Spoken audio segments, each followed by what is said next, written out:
同學下午好。咁咧，我哋呢一個 section 咧就係compliance and company secretary 啦。咁大家咧想請大家咧就將你嘅手機咧刪咗佢，又或者校至震機。咁我哋可以順利啲去進行呢一個嘅workshop。首先歡迎大家嚟到今日參加我哋呢一個 workshop 啦。咁我首先介紹下我身邊兩位嘅嘉賓。喺我右手邊呢，就係 Mrs. Natalia Singh。咁佢呢就係CEO China and Hong Kong Tricor Group。咁亦都係 Council Member of 我哋 Hong Kong Institute of CPA 嘅。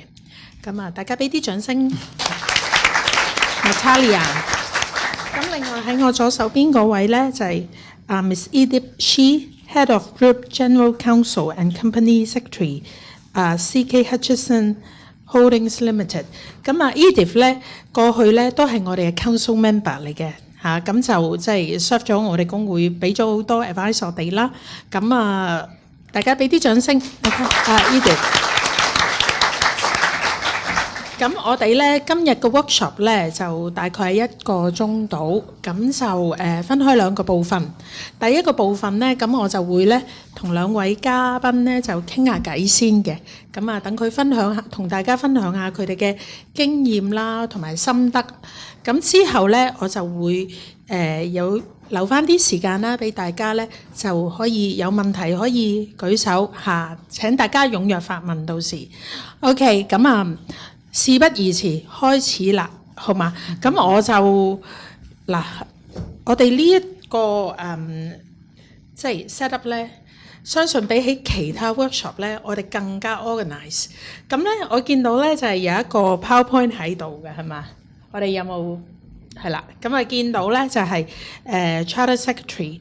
咁我相信咧好多同學咧都諗緊，咦 Charter Secretary係咩工作嚟㗎？咁我自己咧嘅睇法咧 ，Charter Secretary 咧，其實喺我哋香港嚟講咧，係一個係即係好必須嘅一個行業，同埋係好專業嘅一個行業。咁特別係上市公司，佢哋係即係需要嚇每一間上市公司，佢哋都需要有一個 company secretary。咁但係實質上工作係咩嚟嘅咧？咁個專業程度又去到邊咧？咩人先適合咧？咁我哋一陣間都會探討嘅。咁不如我哋揾2位嘉賓自己介紹下自己嘅即係工作先啦，同埋佢哋自己有啲乜嘢嘅經歷啊，咁樣同大家分享下先。我而家交俾Edith，請你講先，好嗎？好。今日各位同學咧，如果離開咗呢間房嗰陣時咧，冇領略咗一樣嘢咧，咁今日咧，我哋呢個 session 就好失敗嘅。嗱，特許秘書係咩咧？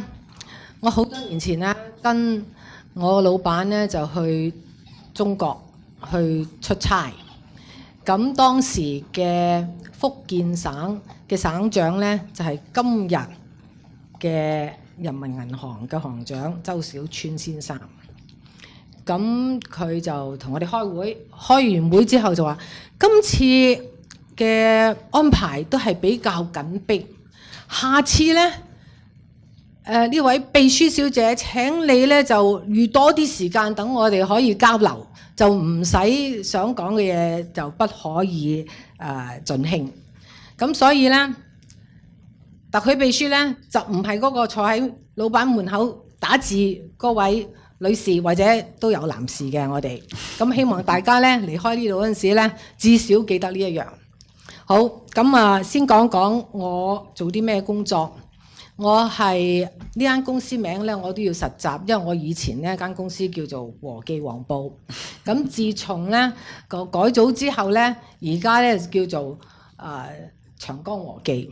咁我成日都爭啲唔多講錯名。咁我喺呢一個集團咧就做咗，你估下幾多年？20？仲有冇？25？我有咁老咩？Edith， 你以前係童工嚟嘅。我做咗27年啦。咁喺呢個集團度都做得好開心。其實我嘅正職咧就係做法律部嘅我叫做咩總監。咁10幾20年前咧就因為公司秘書咧就調職，咁我老闆直老闆啦，直接老闆直系老闆咧就係霍建寧先生，佢就話邊個可以做公司秘書咧？咁佢一望，因為佢自己係會計師嚟㗎，律師可以做喎，咁你做埋佢啦。咁從嗰日起咧，我就做埋公司秘書，不過冇加過人工。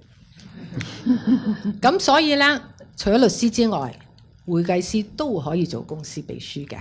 咁我就講咗咁多先，等阿 Natalia 又介紹下佢自己。好，唔該 Edith。咁啊 Natalia， 不如你又介紹下你自己啊？因為你喺 Trico 嗰度咧，其實你間公司都係做啲 company secretarial work 嘅喎，咁但係就 serve 啲客嘅，咁又即係乜可以係一間 professional firm 做呢啲咁嘅工作咩？可能啲同學仔都想知喎。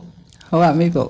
嗱，或者我嘅出身咧，同阿 Edith 有啲唔同，不過咧就咁樣，即係大家個 perspective 比較各方面睇。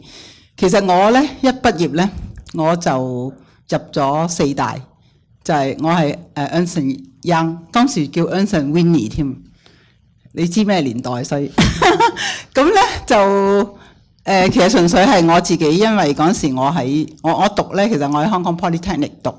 咁讀完咧，嗰時我哋係讀high diploma， 咁就 major 喺呢個 company secretarial and administration。咁當時 Poly 咧就一就你讀 accountancy， 一就係讀company secretarial。咁我讀 company secretarial。咁我其實好簡單嘅啫，當時就話算啦，讀咗幾年，咁我就做嘢，我真係做下睇下係咩嚟嘅先。老老實實即係讀我都知我讀緊乜。不過真係做乜嘢咧就唔係幾知嘅，咁我就算啦。咁我畢業咁就去 Big Four 申請，咁當時有2間請咗我，咁我成日講俾人聽好笑，咁我就話其實2間人工一樣，一間喺上環，一間喺中環，咁我揀咗翻中環嗰間，即係女仔梗係貪靚，咁啊都係翻中環，我唔中意翻上環，同埋翻上環要8點半，咁我中意翻9點咁。咁因為我唔介意翻遲，但係我亦都唔介意放遲，咁放工，所以我咧就都放得夜嘅。咁喺 Ernst & Young 我都好多年，咁就一路 grow with 佢嗰個，因為以前4大係有 ComSec department 嘅，咁直至咧係到2000年咧，如果你聽過 Sarbanes-Oxley Act， 即係喺美國啊，咁因為嗰件事咧 Big Four 咧就因為真係 independence issue， 咁佢哋當時咧就將所有嘅 ComSec department 啊，做 accountancy 啊或者做 share registration 咧就要 spin off 啦，因為咧有影響佢 audit department 嘅 independence。咁當時咧我就我哋有3家咧就入咗東亞銀行嘅即係買咗我哋，咁我哋就係東亞 Trico， 所以叫做咁就係東亞嘅子公司。咁就嗰時係2000年，咁而家都不經不覺有15年啦。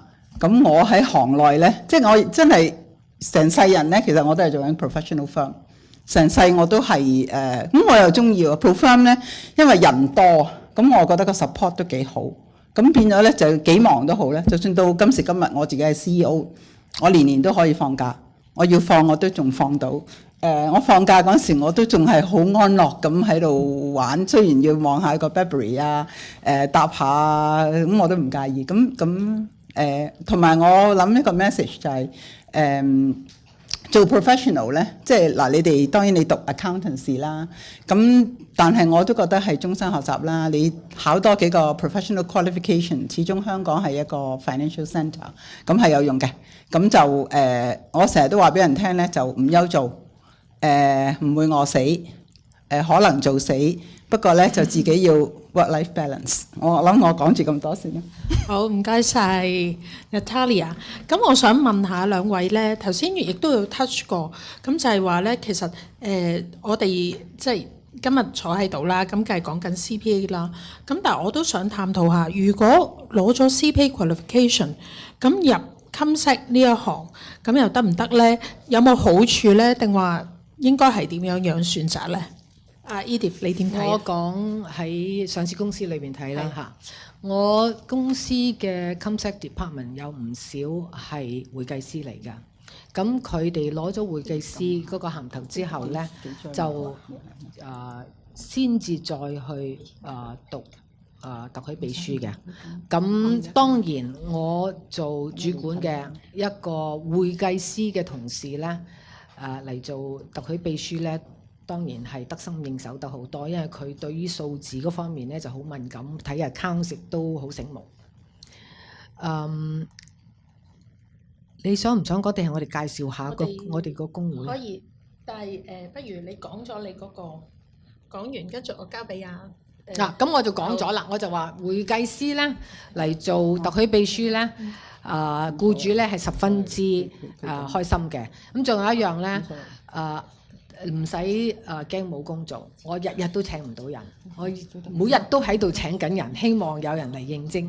公司嘅工作係越嚟越多，係正如阿 Natalia 講，我唔想講做死，但係真係做得好嘢，我啲同事，所以我就盡量想請多啲人呢，就可以大家都早些少放工。我有好多同事呢，因為我知道如果我唔俾佢早啲放工呢，即係早啲即係7點或者8點啦。如果我唔俾，即係我唔想辦法要求佢哋早啲放工呢，遲早呢，佢就要嚟辭工。譬如佢會話：我啲仔開始大啦，個變咗攜仔，我唔得啦。我屋企要我喺屋企幫手睇住啲細蚊仔，要揾一份輕強啲嘅工。咁我哋工作時間無可否認係長嘅，因為公司秘書好多時候做個工序呢，譬如要出開會嘅 papers。我哋一定係最後嗰個先至執到晒全部嗰啲 papers， 咁先至可以送出去。就算今時今日以前咧仲要留 messenger 同你遞嗰個 hard copy 出去，而家咧就冚唪唥係網上做嘅，但係都係最後一撮嘅工序，所以我哋放工係比較遲嘅。咁我亦都要 make sure 佢哋個個咧係好多同事咧就會話。我問佢食飯先好唔好？佢話唔使啦，再過一陣間會走啊！呢個過一陣間咧，可以過咗2、3、4個鐘頭之後，終於咧翻到屋企又冇飯食，又俾人鬧。咁所以咧，我最叻咧就係叫飯餸，等啲同事食飽先繼續做。咁唔知道 Charlie 你哋係咪又有咁樣嘅生活嘅問題咧？係咯 ，Profirm 係咪咁嘅咧？其實係嘅，不過咧嗱，我真係幾十年都喺 Profirm， 即係我又。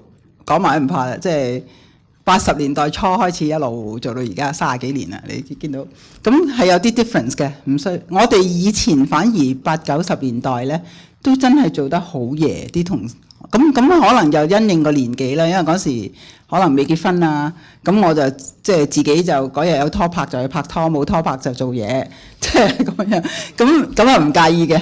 咁然後到結咗婚咧，咁當然啦就係小朋友啦。咁有時你都要 strike 個 balance。咁到咁上下咧就即係自己嗱都有個好處，我就覺得做譬如 company secretary，做 audit 咧就你哋有 peak season。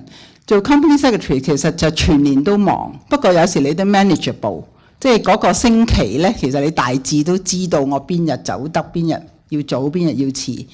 你自己安排啦啲工作。咁另外咧就但係今時今日咧過近呢10年咧，我自己作為即係喺管理層咧，我都好明白，我好同意阿 Edith 嘅講法。咁我個做法咧都係請多啲人。因為咧，即係 professional firm 咧，就好似個 training school 咁嘅。咁我哋年年都請啲新畢業生啊，各方面。咁一定要有補充啲人手，同埋我都希望等大家咧，即係攤開啲嘢嚟做。咁而家香港咧，如果你有做上市公司，即係我哋而家 profirm 都有做上市公司。咁就通常因為全部 December year end 啊，我諗大家最忙咧就1月至4月。咁就嗰個時間大家都明白㗎啦。咁但係人多好辦事，咁就始終咧都攤開少少。咁到5月、6月咧就可以攤透少少啦。即係雖然都有啲 AGM。咁然後咧到7月下半年咧，我哋有好多時就 relax 少少。咁就係咧休養生息，同埋 wrap up 做翻啲 private company 嗰啲本來要做未做，曬嗰啲係啦，咁就喺度 catch up。咁下半年又要做啲training 啊、review 啊、appraisal 啊，咁其實成年都有嘢做嘅。不過你自己個時間都 manageable。咁我覺得都還可以。咁我都好明白，而家尤其是新一代咧，大家都中意比較即係都唔好，你要成日要我即係唔走咁咯。咁我哋都比較明白嘅。即係話咧，如果做 professionals 咧，咁大家都明白㗎啦，一定係忙㗎啦。咁但係咧，如果即係又想冇咁忙嘅時候，即係 manageable 啲時間咧，咁可能咧 ComSec 都係一個方向嚟嘅喎。但係，咦，我都唔係好知 ComSec 實質上即係啲工種其實係做啲乜嘢嘢㗎？自己中唔中意嘅咧？不如 Natalia 你講下你哋公司其實有啲咩 service 啊 provide 㗎？OK， 嗱，其實 company secretary， 我覺得如果你走呢行咧，當然你有譬如你話你有 accountancy 嘅 background， 或者你有 law 嘅 background， 都係有幫助嘅。咁但係咧最緊要，我覺得有一個首要條件咧，都language 要比較好。即係因為有幫助，中英文，因為你睇嘢啦，即係你自己容易明白啦，你表達啦，你寫啦，即係你要理解你先寫到。咁今時今日即係好多嘢都係即係 through email 出啦。咁但係通常亦都咁講，我都見過有啲即係年青嘅同事咧，佢英文未必算好好，即係但係咧或者中文都係，但係咧佢哋亦都好聰明嘅，因為我好多版噶嘛，即係只要你虛心肯學。總會有人教你，即係你譬如 professional firm 就更加我哋 work as a team， 通常都有個 group leader， 即係師傅咁咧，個 mentor 咁佢就 whether you accept or not， 即係你可能你好唔滿意㗎，去改你啲嘢，初嗰陣時，即係有時我自己初都有返工咁搞錯，你改我啲嘢，即係我都試過有少少唔係幾高興，咁但係咧你隔咗耐啲就原來發覺其實你開始明白，你會領略到其實。即係人哋其實擺嘢落你個袋嘅，即係佢原來係一路改咧，潛移默化地咧，原來我都接受咗佢嗰啲改，因為可能有時英文你以為自己都好好，但係可能你寫得唔係好 business like 都會㗎。咁原來慢慢改，咁你跟咗咁尤其是而家好容易啦，即係 cut and paste 啊，你只要有啲心，你自己留起啲 master， 即係睇下咁慢慢，即係我見到有啲同事咧，我都好 appreciate， 即係其實我初覺得佢英文唔算好好，但係你到慢慢你發覺佢係有進步，佢係有心嘅，即係咩都可以學。我其實覺得喺香港咧，啲同學咧，大家都我又好正面，我覺得香港人我好 proud of 你哋嘅喎。佢哋有時咧，譬如普通話咧，有啲即係包括我自己都係啊，即係你初唔識嘅，但係你慢慢教下佢啊，俾個機會去講啊，咁佢哋慢慢又個個都有進步啊。係，咁啊，你頭先講過要寫嘢，咁啊有好多 template 啦，係咪講緊話要做啲即係啲咩 documents 啊、minutes 啊嗰啲咁樣嘅嘢㗎？係啊，係我頭先有聽到你話要做 share registration 喎，咁其實呢啲係啲咩嚟嘅咧？哦，係嗱，我諗在座，我頭先問過喺嗰邊有啲同學，好似係咪多數你哋都係讀business 啊或者係 accountancy 㗎係嘛？在座，所以你哋都一般都比較已經對company law 啊，對香港即係呢方面都有認識啦。咁所以基本上你都知，即係個運作其實 company secretary 就係即係你一間有限公司入邊，咁一個比較獨立啲嘅人，咁佢就幫個 board 去做嘢，亦都有少少唔係淨係幫，佢都 drive 嗰個 board 添。有時即係有時老實講，啲 directors 咧，其實佢哋都係喺度做生意啊，係咪？每人有兼自己忙緊嘅嘢，咁都要有個 coordinator 喺中間，即係安排公司啲嘢。咁呢啲詳細啊 Edith 可以講啦。咁我哋 professional firm 其實就點咧？個分別咧就係有啲香港有成百幾萬間公司。咁尤其是唔係上市公司嗰啲咧，其實佢唔使一定話會請個 company secretary， 因為有時即係你又要揾到識呢方面嘅學識，即係有呢方面知識、專業知識嘅人，亦都未必有咁多人，亦都未必間公司需要請一個咁樣嘅人。但係咧，如果係 private company， 有時佢哋一個做法咧就係，如果你有啲譬如個公司嘅 compliance 啊，或者一啲 make sure 佢做嘅嘢係合規啊、合格啊咁你可以 outsource 俾一間 professional firm 做啦。但係 having said that 咧，我亦都見到有啲private company 咧，其實嗰個 company secretary 好多時佢就做埋好多嘢嘅，即係喺個公司入邊好似個大管家咁。其實好多時咧，佢哋話俾我聽咧，譬如有新嘅嘢嚟咧，其實公司冇人做咧，一般都可能揾咗個 ComSec 嚟做喎。譬如我試過有個同學咧，佢就話嗰陣時香港10幾年前開始有 MPF。咁佢公司又未大到話有個 in-house lawyer，咁佢就老闆就望暈晒話，都係你啦，不如你去了解下其實個 MPF 做咩，咁然後就去即係睇下公司幫公司點樣去符合個法例，譬如 set up 個 MPF scheme 啊，咁有時你有啲 HR 嘅嘢，其實個 ComSec 有可能都會做埋嘅喎，即係所以其實都幾 broad base 嘅。對於你成個人我覺得個發展做一個首先做一個 business executive 嗰個 training 係有啲幫助嚇。咁將來你再 run 自己嘅生意啊，再去更大嘅公司做啊，咁我都覺得係一個階梯嚟。好，咁啊 Edith 啊，咁我想問下你咧，其實 Natalia 講咗啦，如果 as 一個 profession， 即係喺 professional firm 佢 provide 嘅 service 啊，又或者佢嘅工種係點樣啊？咁如果喺一間上市公司裏面咧 ，ComSec 其實係 company secretary 咧，或者 charter secretary 係做啲乜嘢嘢嘅咧？咁啊頭先講過都話係即係都辛苦啦，咁但係日常咁辛苦，咁係咪每日都有咁多 company secretarial work 要做嘅咧？定話要做兼好多其他嘢嘅咧？因為我嗰份工就一半係法律部門，一半係 ComSec。其實呢個係一個好好嘅配搭嘅。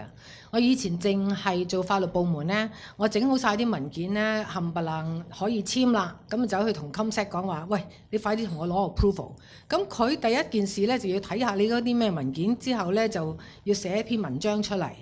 咁呢，就做得嚟呢，都過咗一段時間啦。咁所以而家我係即係個流線型做法，就係差唔多嗰個法律文件會做好呢。我已經喺 ComSec 嗰方面呢，就開始做我需要做嘅準備工作，所以個文件一得呢，就即刻可以攞到 approval。咁所以呢，其實呢，我哋大量嘅工作呢係合規嘅工作嚟嘅。如果一般嘅公司呢係成日開董事會嘅呢，咁你就要寫董事會嘅會議錄啦，咁所以正如阿 Natalia 頭先講，即係文字上邊係要掌握得好先得。咁有好多公司咧就唔會成日開會嘅，有另外一個方法咧就係用嗰個 resolution， 中文係咩？決議書。即係董事會嘅決議書，咁咧點做咧？就係寫好晒啲嘢，解釋晒清楚咧，就傳俾全部嘅董事，咁佢哋簽咗名，亦都可以係攞到嗰個 approval 嘅。咁我哋點樣取捨？幾時係用 written resolution？ 幾時開會咧？我多數咧係兩方面睇，一方面咧就係嗰件事有幾重要。如果係好似我哋公司最近做個改組嘅，一定係全部 director 召開一個董事會嘅會議，咁等大家可以交流對於呢件事嘅睇法，可以問問題，可以有答案俾佢哋。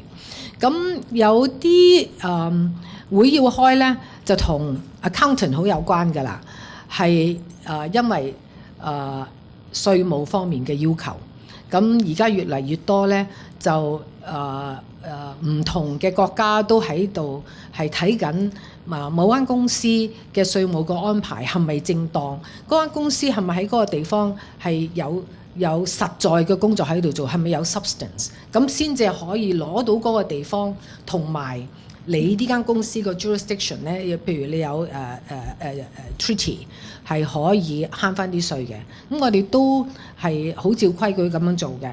咁除咗要開會之外咧，譬如公司平日要做好，而家越做越難做，就係因為啲 anti-bribery 嘅問題。開銀行戶口而家咧就要同啲銀行周旋咧，就要查到你我哋話俾人聽，我哋係和記黃埔或者係長江實業。佢話唔該，你由頭填過晒啦。咁嗰啲 form 咧而家係好大沓嘅。咁個公司秘書要小心做一樣嘢咧，就係話乜嘢嘅戶口係乜嘢人可以去簽署，可以簽署幾多錢？如果你係俾一個係比較低級嘅職員，可以掌握到公司戶口裏邊大量嘅金錢呢，咁嗰個governance 就做得唔好啦。咁所以呢樣嘢呢，就係每一份要開戶口嘅文件，我哋都要小心睇過。咁除此之外呢，就有好多唔同嘅 filing 需要做啦。一般嘅頭先Ada 聰嘅公司註冊處嘅每年都要做㗎啦。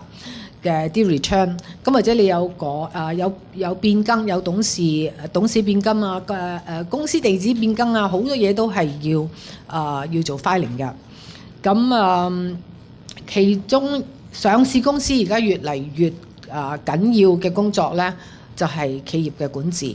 咁 listing rules 咧，就上市公司條例咧係一個幾高深嘅一 set 嘅條例。就係監管啲上市公司嘅，咁所以咧，當我俾我老闆話你今日開始可以做 ComSec 咧，除咗係因為我係一個商業嗰方面嘅律師，對於一般嘅公司法我都有了解咧，其實我係要落唔少嘅功夫去學習上市嘅條例，正如會計師一樣，我相信唔係話你攞到個會計師牌，你就可以即刻可以做到公司秘書嘅工作。咁所以大家都要有啲心理準備，要學習。係，哇！原來都好多嘢做嘅喎。咁啊，其實對法例嗰個要求咧，即係嗰個熟悉嗰個層面嘅要求，同埋點樣去合規咧，幫間公司合規咧。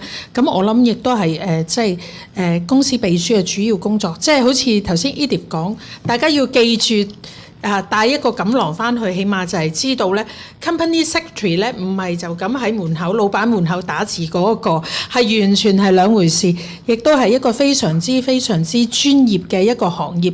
咁當中亦都提到咧就係語文好緊要啦。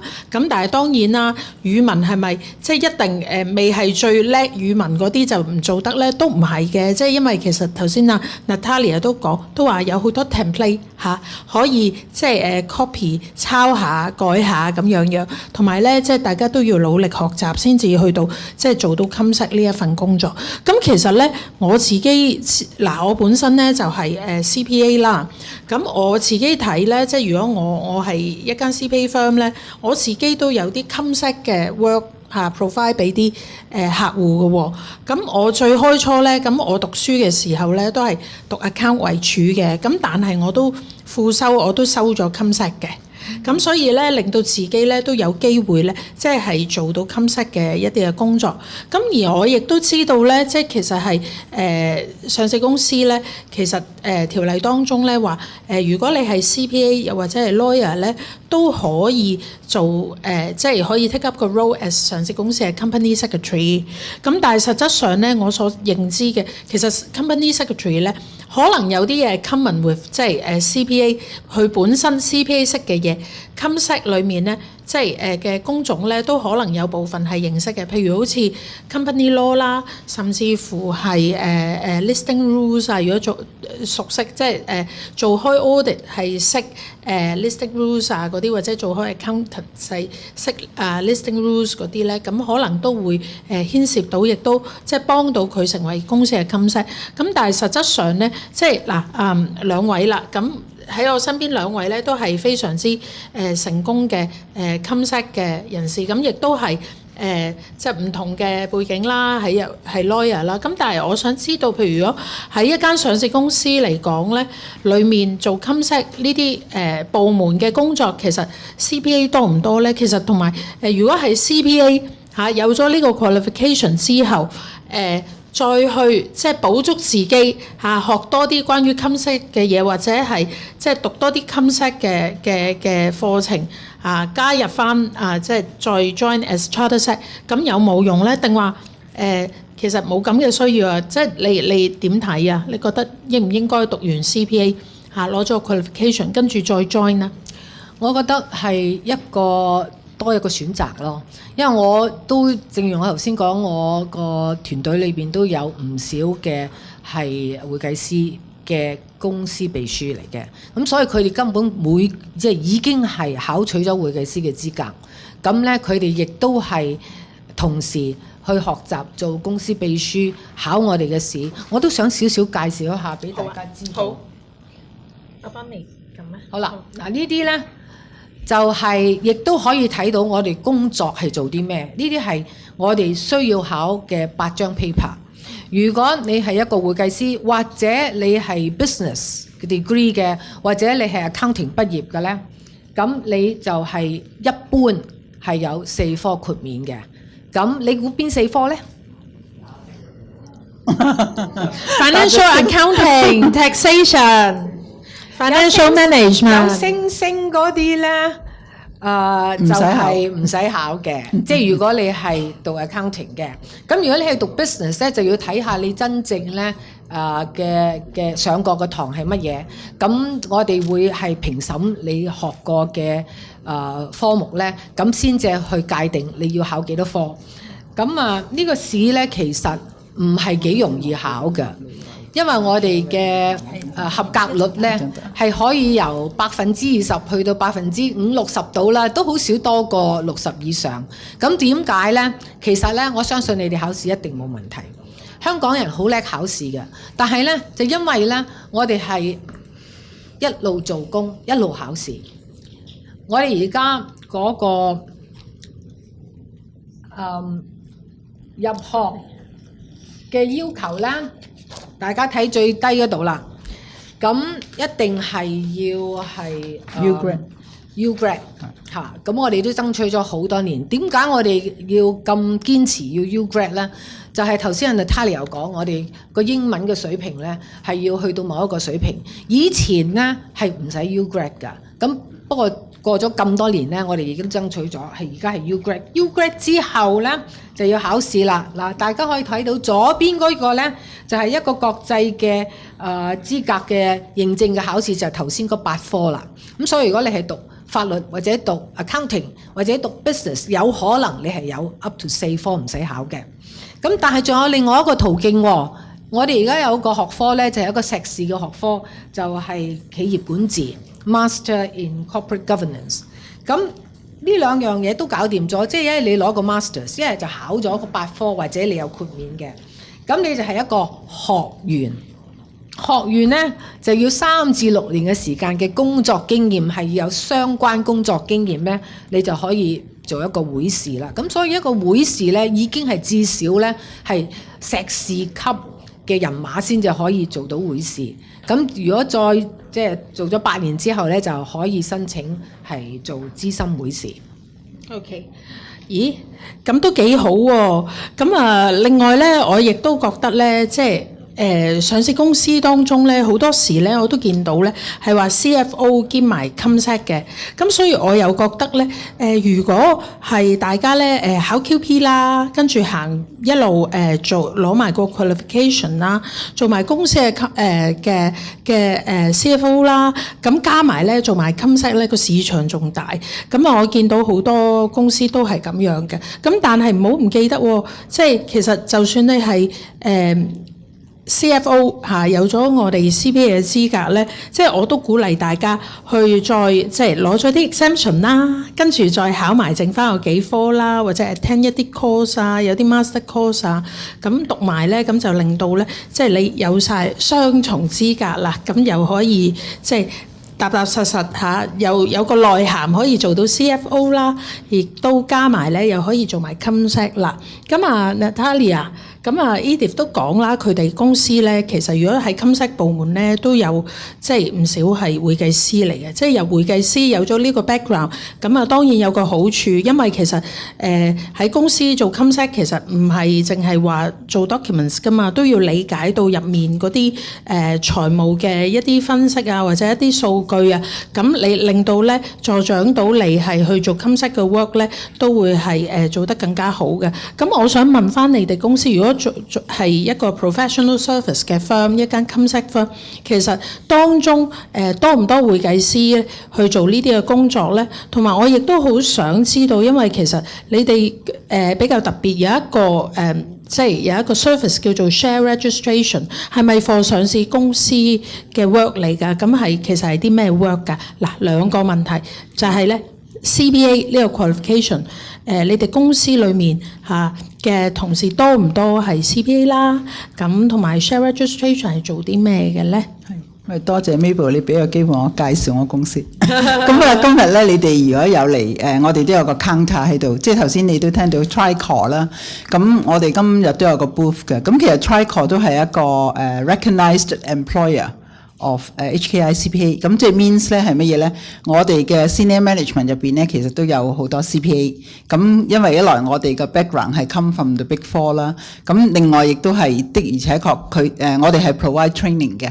咁有即係我哋係除咗 audit 唔做，咁但係咧 accounting and payroll 啊，即係同人哋做一份prepare 嗰個 financial statements 啦，同埋即係我哋會幫 client， 即係當然好 selectively 咁做，即係做一啲 payment process 嘅嘢，因為而家大家要好小心呢個 money laundering 係嘛，咁所以呢方面咧，我哋都即係要好小心record keeping 啊，同埋嗰個即係睇嗰啲錢嘅來源啊，即係個 client 佢個 business plan 係乜嘢，譬如佢嚟成立一間公司，我哋係要好理解佢個整個 background 係乜嘢嘢，咁你啲錢係其實你話俾我聽係點樣嚟嘅，咁我哋咧就係 monitor 個 process， 睇到啲錢，譬如我睇到啲 bank statement 邊個，或者睇啲 vouchers 啊，睇佢俾錢邊個，咁如果你發覺咦嗰啲嘢其實同佢初嚟開公司同你講係唔同嘅，或者有啲 unrelated party 無端端又 send 啲錢嚟個公司嘅 bank account 度啊，然後又唔知匯咗啲錢俾邊個，咁其實呢啲就係一啲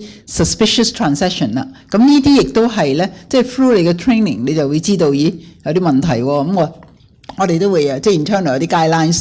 咁如果有咁嘅情況咧，啲同事咧都要 escalate， 即係要話俾我哋聽有啲咁嘅情況。咁大家要小心，因為你作為一個 service provider， 你都唔會想幫人哋手喺度洗黑錢啊，或者點樣樣。咁呢個亦都即係喺香港嚟講咧，一個好重要一個環節嚟嘅。咁有時你喺電視都聽到。咁我哋嗱同咁。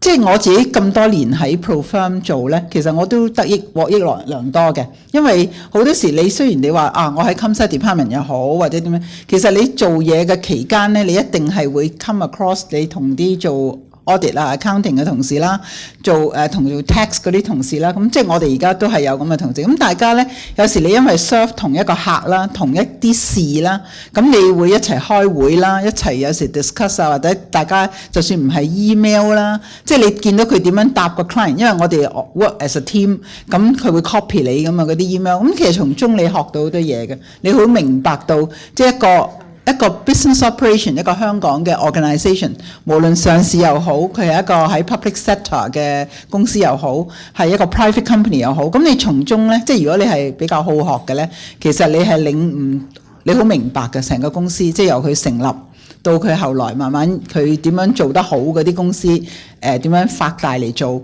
有啲做得唔好嘅點解會導致會 wind up 啊，會成咁我即係如果喺 professional firm 咧，我哋就係由一個公司嘅出世到佢嘅健壯成立。有啲客咧好成功啊，去上埋市添，即係我哋都好開心見到佢咁。咁有啲咧就或者亦都close down 啊咁。咁即係你整個 process 你都見到，即係有我公司其實有我諗大概1/3嘅同事其實都係啲 CPA 或者 CPA 嘅 students 啦。咁另外頭先阿 Mabel 講，另外一範就 share registration。咁 share registration 咧就係如果你屋企有買股票啊，你自己有買股票，你知香港嘅特色咧就佢要有每個上市公司有一個share registrar， 即係有一個 public counter 俾，因為我哋仲係而家唔係無紙化啊嘛，而家仲有股票，咁你作為 public shareholder 你可以拎去嗰度攞股票啦，或者佢即係發翻張股票俾你啦，或者咧係每年你收到啲年報啊，寄到嚟你屋企啊，逢係4、5月份你見到你個信箱啊，地下大堂啊，擺到一地都係啊，口揼揼嗰啲啊，咁嗱，其實嗰啲咧你都可以即係叫下你屋企人，即係其實而家網上，不過當然老人家咧佢哋都係中意揦住本書嚟睇啊，睇下年報咁咪睇咯。即係如果唔係你年青人嘅，咁其實你就應該填翻張嘢係嘛，即係俾個 registrar 就話你 opt 咧就以後唔使寄嚟啦，我網上睇就得啦，或者佢 send 翻個 notification 俾你。咁股票過戶咧其實都係一個都啱 CPA 做嘅，因為點解咧？其實係 serve 好多上市公司啦，咁其實我都覺得咧，有啲比較 outgoing 啲嘅年青人咧，因為你要幫人哋係安排一啲大會啊，咁當然佢會 work 好 close with 公司嘅 lawyer、公司嘅 company secretary，咁但係咧係一啲 logistics 啦、一啲 arrangement 啦，咁到時係要投票啦，你去點票啦，你要安排，咁都要心思細密，即係你個人嘅 organisation power 做得比較好啊。咁其實亦都係咧，我有啲同事咧佢都中意嘅，因為咧你係譬如我公司咧，我哋 serve 超過香港超過900幾間上市公司，咁大大細細公司都有。咁你好多機會有時見到一啲名人啦，老老實實，即係你譬如做上市公司股東咁你有時你都會去開會，你想聽下嗰個主席啊，或者講下啲嘢啊，點樣啊咁，如果你作為一個工作一份子，咁你又覺得啊，你可以喺人哋言談間，其實我自己覺得，譬如做 concept 都係嘅，即係你開會啦，你有時你都學到啲嘢嘅，因為你睇到人哋談笑用兵啊，即係點樣有啲好有嗰啲叫做咩？好 diplomatic， 即係好有 charisma， 好有 charisma， 同埋有啲人佢係好有技巧嘅，即係佢好有技巧咁 say no 喎。咁我自己都覺得咧，即係學獲益良多，即係笑住或者笑住嚟反對你啊，咁又唔得失人啊，咁其實即係好多嘢係可以學嘅。其實我希望大家唔好 get 到個 message 咧，好似個工作係沉悶，其實唔係嘅。即係因為開會咧，其實都好多嘢你睇到個人嗰個人性啦，好多嘢你係領悟到啦，對你自己將來你出嚟做生意啊，你做好多嘢咧都有幫助。不過我講多最後一句咧，我想講咧就係反而咧，我覺得其實嗱，你考會計師嘅試咧，我相信你都有領略咩叫 corporate governance 企業管治。咁但係考埋 charter set 咧，我覺得你個領略更高。咁corporate governance 今時今日咧係無處不在嘅，即係每一個範疇都有。咁我覺得有一個好重要嘅就係，如果你呢方面嘅 knowledge 比較領悟力高咧，其實對你自己作為一個 business executive， 作為一個 business leader 都好有用。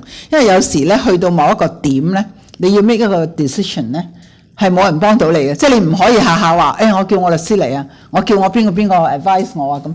因為有時有啲嘢你做與唔做，即係你自己要把持到，咁我覺得呢個咧係一個好重要，作為一個 professional， 即係你 get 到嘅嘢咯。好啊，講得好好。咁啊，我覺得咧，即係其實 CommSec 同我哋 CPA 咧係相輔相成。如果有晒兩個 qualification 咧，咁啊，即係其實嗰個工作嗰個範疇咧，亦都擴闊咗。咁我想問下咧，嗱，在座兩位咁成功啦，咁但係兩位都係女士喎，其實做 CommSec 嘅工作有冇男士嘅咧？你哋公司個情況又點樣嘅咧？有男士，好多好出名嘅公司秘書都係男士嚟㗎。係喎，你好有幾個機構啦，嗱，聯交所、恒基樹業嗰個 CommSec 啦，太古啦，太古啦Jardine 啦，即係怡和啦，你可以發覺男仔坐晒㗎嘛，不過好在我哋有呢條。嗱，咁所以大家即係在座就即係各位男同學都唔需要諗緊，其實 CommSec 啱唔啱？唔係淨係女士做㗎，係啊，人哋唔會覺得你係姐㗎。其實我哋好多時咧，嗱，即係我哋兩位都有代表呢個香港特許秘書公會介紹 CommSec。其實好多時我哋咧就會講，你聽過秘書長呢個 term 啦，咁你就明啦。即係你唔好誤會咗俾個 secretary 嗰個字咯，其實係一個即係個 position 嚟㗎嘛，係一個好高嘅一個專業嘅資格嚟嘅。咁我哋阿林鄭司長都係咩？佢係 chief secretary 係嘛？係啊，即係你要明白，即係嗰個 secretary 係一個秘書長個位啊。呢個公司秘書個名稱咧喺大陸係叫做董事局秘書，咁所以大家因為咁就變咗咧，嗰個定位咧就比較容易明白，即係佢係高管嘅人員嚟嘅。咁香港就因為我哋沿用英國嘅法律，就叫咗嗰個名詞叫做 company secretary。我同阿 Ada 成日都拗，我就話好唔好改個名，唔好叫我哋做 company secretary，因為好多人普通人唔係幾明白。咁不過終於佢法律改革呢個公司法改咗之後，都仲係叫做 company secretary。係啦，中文叫公司秘書，唔好俾呢個名詞即係誤解咗嚇，即係其實我亦都咧知道咧，即係講個秘密俾大家聽啦。市場上面咧，就算我哋公司好多公司都係喺個市場咧要揾公司秘書係要搶㗎，即係其實整體嚟講咧，我哋嘅 demand 係好高，同埋咧上市公司嘅數量咧係不斷咁增加，咁不斷咁增加咧CPA 嘅要求又會多咗啦，公司秘書嘅要求都多咗啦，因為其實每間上市公司都需要 CFO 加 Comsec，咁咧即係所以頭先都講啦，如果你係可以有兩個 qualification 咧，就即係你當然你亦都覺得啱啦，咁就即係可以做到就係CFO 兼埋 Comsec 咯。咁如果要做 Comsec 嘅時候，其實兩位你覺得點樣先至可以有啲咩條件先成為到一個即係咁出色嘅 Comsec 咧？有啲咩要求？有啲咩條件咧？嗱，或者我講下啦，我自己覺得咧就做 Comsec，其實咧即係你喺譬如一啲點講？你喺一啲大公司啊，或者你喺啲 professional firm 度做咧，其實有個好處咧就係你接觸到好多客戶，或者你接到係一個機會咧，你係有機會見到一啲比較成功嘅人士啊。即係當時可能你係未必好高級，你係 junior 都唔緊要。咁同埋咧，你同期出身咧，其實咧你就要有一樣嘢咧，個人咧就我諗大家都明白，即係朋友咧或者你同事嗰啲咧都要珍惜。其實有時大家一齊出身咧，到某天咧，即係你等於如果你個同學係阿 Bill Gates 咁，你會明啦，係嘛？即係 Bill Gates 嗰陣時嗰個 number 2咪佢個唔知 roommate 啊定點樣？咁所以咧你要珍惜，即係大家一齊因為20年後，當你睇翻咧，即係大家都可能坐喺啲好高嘅位置，因為大家年少嗰陣時認識咧係真啲嘅嗰個 friendship，咁有時都係會譬如亦都有佢創業，佢會揾你去幫手，或者大家一齊搞啲嘢啊，或者點樣樣咁，我覺得呢個係好好嘅機會。咁譬如你話就算喺我哋譬如做 Comsec 嘅途中，嗱譬如你有時個 board of directors 啦，咁當然你要做得好，咁人哋先記得你啦，或者你特別做得唔好，人哋都會特別記得你。咁變咗咧，即係其實我哋有時都 come across 有啲咧，譬如有啲上市公司，佢亦都有啲 independent director 係嘛？佢未咁，但係即到佢會做某一間公司嗰時咧，佢要引薦一啲人咧，咁佢就會諗起你即係如果你喺 audit firm 做又好，你喺一啲professional firm 都係，即係你呢樣嘢你要記住，好緊要嘅。即係同埋咧就做人咧又我諗謙虛少少啦，即係或者平和少少、圓滑少少，咁咧就唔好俾人哋一個感覺，即係人哋一定以後唔會揾你，咁你就好失敗啦。即係最緊要人哋會翻嚟揾你，覺得你係有啲即係你某方面你有啲專長嘅，咁我覺得呢個係將來即係大家作為年青人咧，我希望你記住呢樣嘢咯。多謝 Natalia 同大家分享呢個成功之道。咁啊 Edith 咧，咁你都係一位我補充一下，好嚇。第一咧，如果我喺公司裏邊做公司秘書咧，我一定要識得做我要做嘅嘢。如果你唔識得做你要做嘅嘢，就你叫咩嘅職位都冇乜用嘅。咁咧。但係一般嘅公司秘書咧，正如頭先 Natalia 講過，我哋嘅語言嗰個能力要好啲。但係咧，其實除咗呢樣咧，公司秘書係需要一個係好會安排事物嘅人，好 well organized 嘅人。你要開一個會嘅工序係 A、B、C、D 一路落去，就要順住落，有一個係有意思嘅次序先至去做。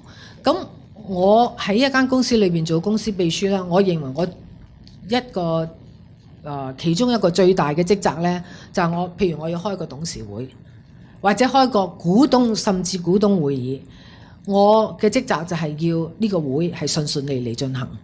未開會之前，我知道阿 A 有可能想同阿 B 打交，或者阿 C 咧就會要特登問一個好難嘅問題，我一定係之前我要做晒功夫。我叫 A 同 B 傾咗偈先，咁大家咧就係已經解決咗嗰啲問題啦。咁所以咧，當主席嚟開會嗰陣時咧 ，item number 1，咁講完晒之後，May I have your approval？Yes，即係樣樣嘢都係順順利利。如果真係需要有一個適當嘅討論呢，係我就要安排啦，或者我自己做，或者我揾外邊律師做，咁或者揾個 accountant 嚟做，呢啲都係好需要嘅。但我覺得最重要嘅呢，一個做公司秘書，尤其是上市公司秘書呢，今日呢個世界呢，係你要識得去同個老闆講話 no。好多公司秘書俾個老闆質話，我要咁做，你做啦。你明知係唔妥當嘅，或者係 listing rules 有衝突嘅，你成日都報紙都見到啦。有啲琴日有個董事，幾個董事係4至7年內唔可以做任何上市或者非上市公司嘅董事，因為佢就差得好緊要。咁所以如果你個公司秘書坐呢個位把唔到關，老闆話咩就話哦，咁咧就公司就會出事啦。咁公司出事嗰陣時咧，懲罰嘅唔係淨係懲罰你啲董事喎，你個公司秘書都會出事喎。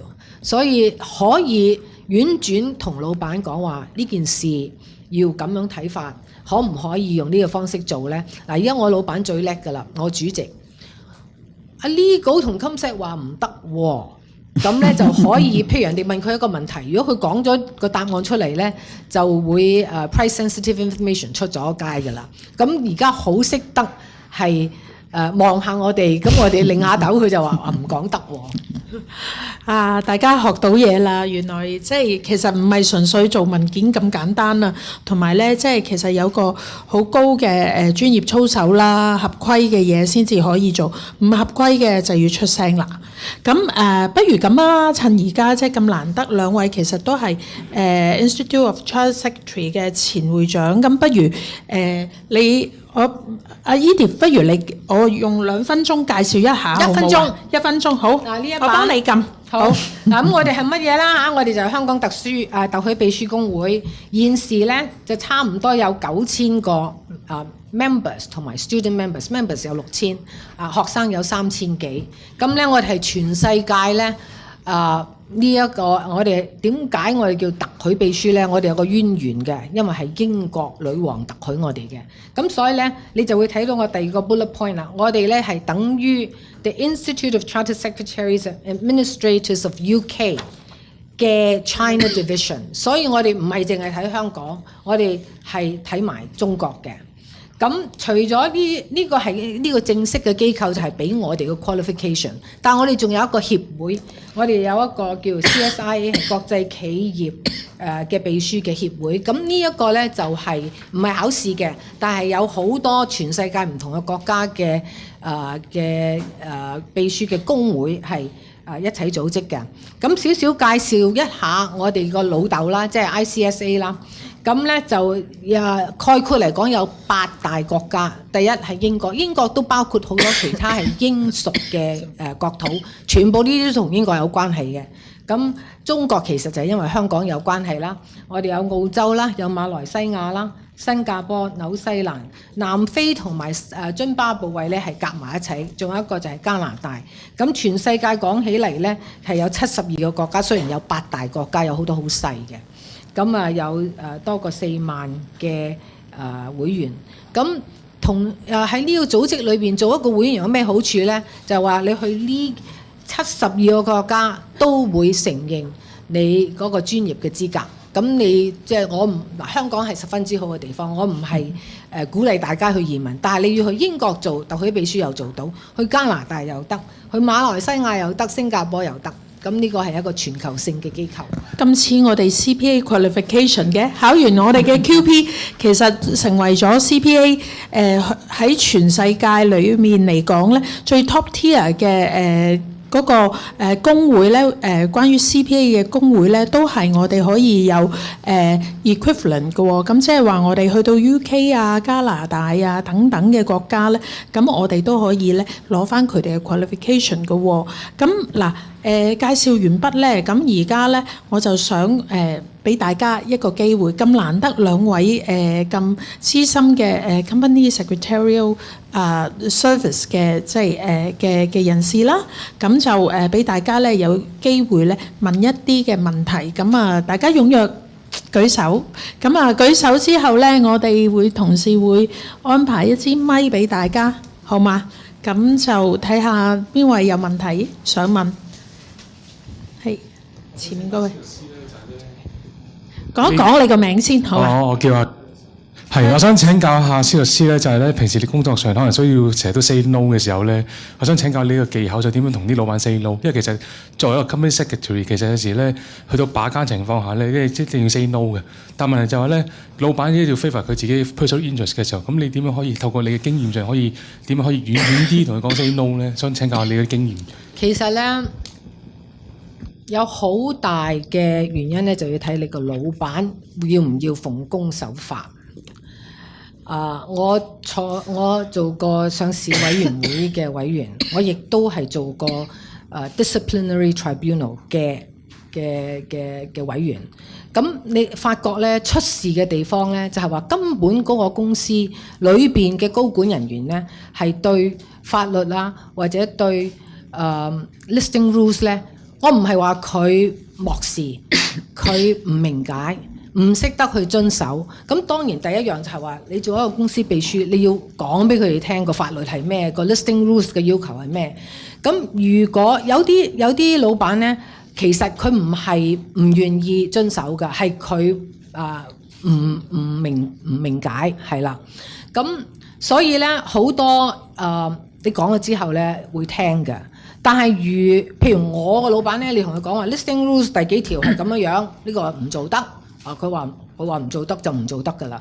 咁但係我哋嘅職責唔係話唔做得就唔做得，我哋咧就要諗計仔，唔做得之餘點樣喺法律嘅允准之下都可以轉個彎，或者用第二個方式去達到同樣個目標，即係唔係話一定要同法律係有衝突嘅。咁我就好幸運，因為我個公司嘅 culture 係好願意守法嘅。我老闆，我主席成日都話，一定要樣樣嘢都要合規合格。如果係唔有問題嘅，我哋乜都唔可以掂，唔可以做。咁我係有一個係特別嘅條件，因為我全部嘅高管人員都係好願意係遵守法律嘅。明白。好，咁啊，多謝 Edith。咁下一個問題，後面有一位同學。請你講一講你個名先，加多一句，如果佢唔聽嘅，你要走人㗎啦。記住唔聽要走人啊！係你好，我係 Alex。咁就啱三位嘉賓分享過，咁就我都聽到好多係 CPA 或者 law background 嘅人去投身呢個CommSec 呢個 profession 啦。咁就不過作為一個accounting 嘅 Year 4 final year 嘅 students 啦，亦都對 CommSec 有興趣。咁亦都想問下咧，會唔會有公司係請一啲我哋 fresh grad 去做 CommSec 或者 trainee 嘅咧？亦都想問下或者會唔會係真係要考咗嗰個QP 或者 IQS 先至會做得嘅咧？唔該晒。不如 Natalia 你答一答呢個問題啊！你公司請唔請 graduates 㗎？絕對，我每年都請好多 graduates 你唔需要擔心。其實我哋你哋write in 咁嗱，即係咁講其實任何大學生我哋都收嘅。即係根本尤其是如果做 CommSec 咧，我嘅先決條件反而係個兩文三語，我哋比較留意。有好多甚至讀 history、讀 geography、讀咩都得，因為有啲咧佢話佢唔想教書，讀完咁佢聽到咦有個專業試考幾好喎。咁我都即係有啲讀 linguistic 又有咩都有，咁冇問題㗎。咁佢哋做落又幾開心啊咁樣嚇。咁我始終就話係即係你係 lifetime learning 啦，唔緊要嘅。你總之 start 咁，同埋我始終覺得咧喺香港，因為今時今日咧個個都係大學畢業㗎啦。咁你點樣係你揾呢啲專業，趁你啫畢咗業。揾啲專業去考，你喜歡數字嘅，咁你咪考啲同數字有關嘅咯。你中意文字嘅，咁你又做一啲咁其實慢慢咧你就自己摸索到自己嘅興趣，同埋咧，我覺得不斷進修，咁係唔使憂嘅。即係咁樣有個好處咧，我就覺得其實簡單。你譬如喺30歲之前定到條路俾自己朝住一個方向去，因為我見過有啲同學咧，因為我哋請人太多，我睇到有啲真係畢咗業成10年8年，佢係打橫發展嘅，因為佢做少少呢樣有2年3年，全部啲嘢係 unrelated 嘅。咁啊到咗佢成20幾30歲，仲寫封信嚟，咁我點收佢啫？即係我請乜嘢咧？因為我請咗佢翻嚟咧，你諗下帶佢嗰個人，可能佢仲大個人，咁就變咗係難嘅。所以你都要好珍惜你哋自己。我建議你由畢業到30歲之前咧，自己真係諗清諗楚。咁其實你哋都成功咗一半嘅啦。譬如可能你已經知道自己讀緊乜嘢嘢，你已經知道自己行緊去邊。你今日識嚟呢度，咁其實我相信你哋已經成功咗一半。好，咁啊時間差唔多啦，咁啊我今日我都學咗好多嘢，咁我都會咧，即係其實我又係 CPA 啦，但係我都非常之有興趣咧，繼續考埋咧金石呢個試，希望成為你哋嘅會員。咁啊，因為其實即係個市場咧真係好闊嘅，咁啊好多即係需求喺度。咁我亦都鼓勵咧，我公司嘅同事做呢啲即係去考即係Chartersec 呢個 qualification 啦，亦都鼓勵大家去做呢一樣嘢喎。咁啊喺呢度咧，我就想咧大家俾啲掌聲，我哋兩位咁精彩演講嘅嘉賓，多謝晒 Edith 同埋 Natalia。咁我有啲紀念品就想送翻俾兩位。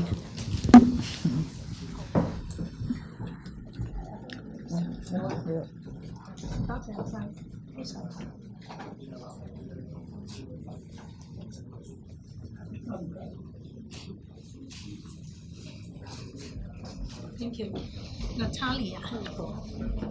多謝晒。哎呀，佢哋好辛苦，即係請 俾咗個感落佢哋，我哋一齊影張相。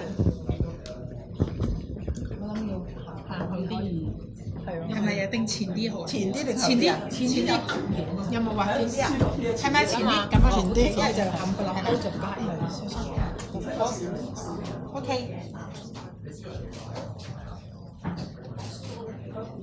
好，你想坐中間啲啊？OK，多謝晒大家嘅參與。